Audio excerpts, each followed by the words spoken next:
In this video, we are discussing class and objects in Java. In this demonstration, we shall discuss class and object in Java. So here the name of the class is student, and this particular class is having three member variables of the student class, and their string name, int id, and string major. As here we haven't mentioned them that they are under a private scope or public scope. That means they are in the default scope.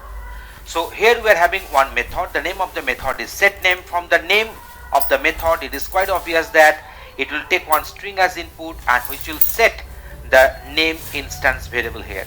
And similarly for setMajor, it takes a string as input argument and it initializes the major instance variable.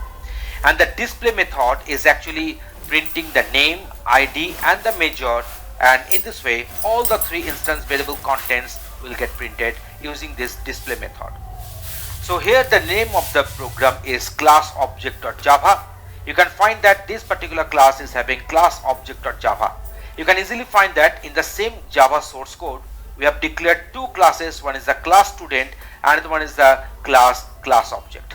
So what will happen if we define multiple classes in the same Java program, in the same Java source code, then one of the classes will be of the type will be under the scope public, and main function will be defined in one of the classes only. So this public static void main string array args, and here we have defined two objects under the student class, and those two objects have got instantiated, memory spaces have got allocated, and they have got instantiated by using new student class constructor. Now we are using the set name, we are using the set major to initialize the name and the major instance variables, and directly we are writing s1.id is equal to 1021 to instantiate or to initialize this id instance variable. So similarly we have done the same for the s2. S2 is another object under the class student and which has got instantiated using the constructor of the student class.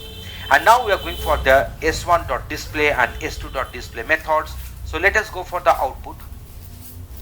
So the student name Joy has been printed, the student ID 1021, a major subject here computer science, and in this case the name and the ID and the subject has got printed, and they have got printed after calling the method s1.display method and s2.display method. So in this way we have discussed that how the Java, in case of Java, how we can define one class and then how to define objects under the class and access class